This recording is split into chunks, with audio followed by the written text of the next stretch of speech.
그 어떤 10분보다 알찬 10분 뉴사이킥 합타임 150만 요정 오윤혜 씨와 함께합니다. 안녕하세요. 네, 반갑습니다. 오윤혜입니다. 예, 122만에서 123만으로 또 뒷자리가 또 한 번 바뀌긴 했습니다. 150만이 멀지 않다. 감사합니다. 네, 오늘 오윤혜 씨가 본 오늘의 뉴스 뭐가 있을까요? 네, 대통령실에서 그 앞서 이정민 대표님 유가족 대표님 통화를 통해서 알게 되었지만 네. 이태원 추모는 정치 집회라는 이유로 이제 끝까지 유족 초청에 불응했잖아요. 그러니까 이 과정을 다시 정리를 저도 오늘 뭐 뉴스가 왔다 갔다 해서 근데 아까 이정민 대표님하고 이정민 유가족 협의회 운영위원장님하고 정확하게 정리한 거는 뭐냐면 네. 원래 서울광장에서 유가족들하고 시민대책위원회가 추모제를 하려고 했어요. 네. 근데 서울광장에는 지금 분향소가 있잖아요. 분향소를 무단 설치를 해놨기 때문에 네. 과태료를 내라. 과태료를 안 낸 단체한테 서울광장을 열어줄 수 없다라고 서울시가 얘기를 한 거예요. 네. 그래서 아이고 이거는 부당하잖아요. 사실 분향소 때문에 2,900만 원 과태료 내라고 하니까. 그러니까 야당이 공동주최를 해서 서울광장이 열렸습니다. 네. 근데 대통령실에서 야당이 하니까 정치 집회라 못 가겠다. 네. 라고 해서 유가족 협의회 쪽에서 그럼 야당 빠져주세요 하고 양해를 구했고 야사당이 전부 다 알겠습니다. 네. 하고 그럼 서울광장을 열려면 어떻게 해야 되겠어요? 2,900만 원을 냈어요 서울시에다가. 분향소 관련돼서 그게 불법 설치물이다라고 네. 얘기를 했던 걸. 네. 그래서 그냥 유가족협의회와 시민대책위원회가 개최를 하는 걸로 성격이 오늘 바뀌었습니다. 주최자가. 근데 대통령실에서는 여전히 못 가겠다. 사실은 이번 기회로 대통령이 변할 수 있는 기회를 국민들에게 보여줄 수 있는 그런 자리가 됐을 수도 있었다고 그럼요. 생각하거든요. 네. 왜냐하면 단 한 번도 유가족을 한 번도 직접 만난 만난 적이 적이 없어요. 없고 예. 누구도 처벌받지 않았고 유가족이 뭐 대단한 걸 원합니까? 네. 그냥 이 원인 제공자를 처벌하고 사과해주면 되는 거잖아요. 네. 이번 기회로 저는 진짜 윤석열 대통령이 변한 모습을 보여줄 수 있는 기회라고 생각했는데 네. 정치 집회라는 이유로 그 이유를 다 차단했는데도 안 오겠다고 하는 거는 가장 인간적으로 느낄 수 있는 공감력, 네. 인간의 도리 그 자체도 지금 없는 게 아닌가라는 생각이 들어서 너무 속상합니다. 네. 아, 그냥 결론을 정해놓고 이유를 찾고 있는 게 아닌가. 야당이 하니까 정치성이 짙다. 야당이 빠지니까 입장이 바뀐 게 없다. 설명도 없어요. 대통령실은 입장은 변화되지 않았다. 이게 끝이에요. 야당 빠졌으니까 이제 가시나요? 그랬더니 입장은 변화되지 않았다. 일요일 오후인데요. 아, 오늘까지 이렇게 얘기를 하셨다고 하더라도 깜짝 등장이라도 하시면 좋겠다. 네, 좋을 것 같습니다. 정말. 자, 일본 후쿠시마 원전에서 오염수 정화 장비죠. 이 알프스 청소하던 노동자 5명이 방사성 물질이 포함된 액체를 뒤집어 쓰는 사고가 있었습니다. 네네. 그런데 이 5명 모두 전신 방호복을 입고 있었는데 이 4명은 그 액체가 방호복 안에 스며들었고 그중에 2명은 제염이라고 하나 봐요. 그걸 계속 벗겨내는 작업을 네네. 하는데도 방사성 농도가 떨어지지 않아가지고 결국 병원으로 이송이 됐다고 합니다. 피폭이 됐어요. 2명이 피폭 가능성이 매우 높다. 이렇게 일본 쪽에서 뉴스가 네. 나왔습니다. 근데 저는 좀 신기한 게 여기서 아이러니인 것이 방사능 물질이 막 엄청 갑자기 폭발을 해가지고 이렇게 누수가 됐나가 아니라 100ml 있잖아요. 우리 우유가 200ml니까 맞아요. 우유 그거보다도 절반. 더 조금 그 소량의 방사능이 분출됐는데도 이렇게 심각한 됐어요. 상황이라는 거는 얼마나 강력한 방사능이 농축이 되어 있고 이게 과연 진짜 필터가 되고 있는 건가? 그러니까요. 그리고 우리가 이제 두 가지를 저는 짚어봐야 된다고 생각을 하는데 하나는 원래는 처음에 대통령이 기시다 총리 만났을 때 우리 국내 전문가가 네. 상주할 수 있게 해달라 그랬잖아요. 근데 그거 안 받아들였어요. 아, 일본 측에서요? 예, 안 받아들였어요. 그리고 뭐 시시때때로 그럼 자주 가서 보겠다 그랬는데 그게 정기성이 있느냐 하면 정기성이 없어요. 매번 우리가 가겠습니다. 그럼 도쿄전력에서 허락을 해줘야 그때서야 갈 수 있어요.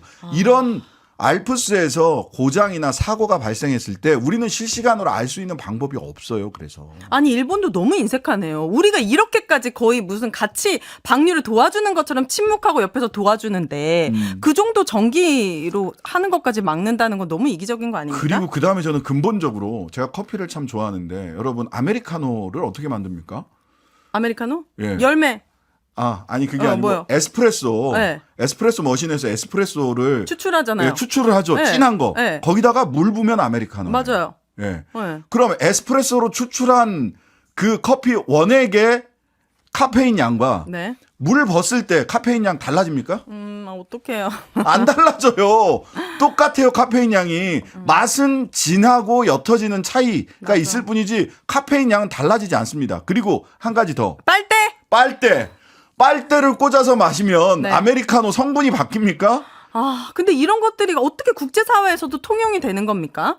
국제사회에서 걱정하는 데들이 많죠. 중국, 러시아, 아니 홍콩. 런던 여박에서는 결국 네. 일본이 이거 우리가 터널 만들어서 하는 네, 거니까 빨대 꽂았으니까 괜찮다. 아메리카노 성분이 바뀌었다. 이렇게 얘기를 하는 거죠. 그러니까 그거를 받아들여 준 거잖아요. 그린피스가 그렇게 얘기를 했는데도. 그러니까요. 거기에 더해서 이 오염수를 방류하는데 정작 우리 정부가 돈을 진짜 더 쓰는 것 같습니다. 와, 6년간 3조. 3조 1,128억 원이에요. 정확하게. 네. 이렇게 예산을 집행할 예정인데 중요한 건 엄청나게 많은 R&D부터 시작해가지고 어제도 얘기했지만 장애인, 어린이, 우리 또 그 이태원 유가족 분들에 관련된 예산부터 엄청나게 다 예산이 삭감이 됐잖아요.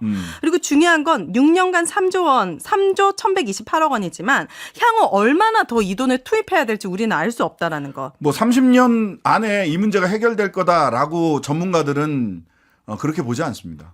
왜냐하면 현재 인간의 기술로는 지금 녹아내리고 있는 멜팅 다운 되고 있는 이 핵 융합 이게 네. 깨진 거잖아요. 네. 거기에 접근할 수 있는 방법이 없어요. 접근도 못 해요.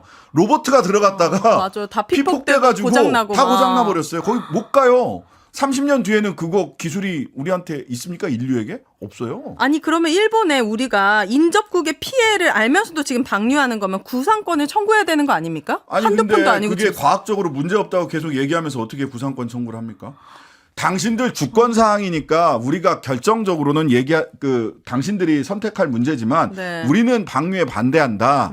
따라서 방류했을 때 우리에게 피해가 생기거나 추가적인 지출이 생긴다면 그 부분에 대해서 우리는 구상할 수도 있다. 구상하겠다라는 원칙을 통보를 했어야 되는데 대한민국 정부가 먼저 나서서 청와대 예산, 해양수산부 예산, 문화체육관광부 예산 가지고 이거 안전합니다라고 홍보를 했는데 네. 저는 어떻게 구상을 할 수 있을지 구상의 법적 논리를 어떻게 만들어야 될지 네. 저는 그 부분이 참 법률가로서 답답합니다. 전 솔직히 이 정부의 정권이 만약에 바뀐다고 하더라도 이 정부에서 저지른 싸놓은 똥을 치우는 데만으로도 한 5년이 다 지나갈 것만 같아요. 그 정도로 정말 많이 망가지고 있는 것 같습니다. 나라가. 네. 자, 또 하나는 법무부에서 우선 이 제목들을 들어보시면 여러분들 어떤 영상이나 와, 이거 진짜 영상이 유추해 보시기 바랍니다. 보기만 해도 후는 그 잡채. 한동훈 원희룡 히어로 장관님 투샷. 윤석열 대통령님의 엄청난 인기와 김건희 여사님의 센스 터진 조용한 내조. 막 민주당 전원을 상대하며 한동훈 장관님이 지켜낸 법무부 장관 본분의 결과. 이게 보니까 법무부가 국민 혈세를 들여서 한동훈 장관 사생팩 만드는 거 아니냐는 지적이 나왔습니다. 민주당 검찰 독재 정치 탄압 대책위원회가 공개를 했는데 법무부의 국민 기자단 중 한 명이 운영 중인 유튜브 채널이 이런 영상 제목들로 이렇게 업로드가 되어 있었습니다. 네, 한동훈 장관님한테 나설 때 나서지 않을 때 모르는 묵은본 이계정과 말리는 네. 김남국. 뭐 네. 이거 야당 정치인들을 그냥 이런 식으로 소위 디스를 하는 네. 영상인데 물론 법무부에서는 네. 이거는 법무부 그 블로그에는 올리는 거는 달리 있고 네. 이거는 그 소위 국민기자단인가요? 네. 법무부 국민기자단의 개인 개인 SNS에 올린 활동. 거라서 네. 뭐 큰 문제가 있는 건 아니다. 다만 뭐 좀 주의를 하도록 하겠다 이런 정도 얘기를 하는데요. 네. 이 처음부터 법무부 국민기자단 이름으로 본인의 네. 이 SNS에 이런 내용 올리지 못하게 했어야죠. 그냥 개인 이름으로 올리세요. 왜 법무부 이거 보면 이 SNS에 올라간 거 보면 전부 다 법무부 국민기자단 누구라는 명칭을 사용하고 있어요. 그러면 당장 그 자격을 박탈하고 앞으로 그런 일 없게 하겠습니다라고 얘기하는 게 맞죠. 후는 뭐 그 잡채 이게 뭐야 이게. 보기만 해도 후는 그 잡채 한동훈 원희룡 히어로 장관님 투샷. 네, 쉽지 않습니다. 근데 지금 조선제일검 한동훈 장관님에게 제대로 당한 민주당 김영배 김의견 의원 이런 게 뭡니까? 지금 논란이 되자 어쨌든 삭제가 되었다고 하네요. 제목도 삭제가 되었고 여기에 뭐 예산이 지원한 적 없다고 법무부에서 얘기를 하기도 했습니다. 네. 이분이 2019년부터 활동한 사람인데 굳이 이제 추미애 당시 장관으로부터 또 받은 상장을 공개했어요. 네.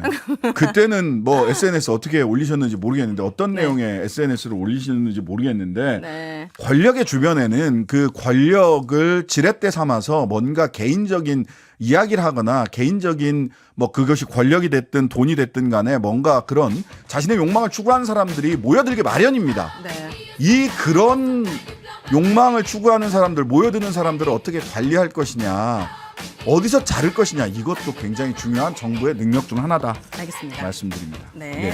3부에서는 김병주 더불어민주당 의원 만나봅니다. 오늘의 합타임은 여기까지. 감사합니다. 감사합니다. 하루 종일 기다려지는 진짜 시사. 평일 저녁 6시 5분 신장식의 뉴스 하이킥.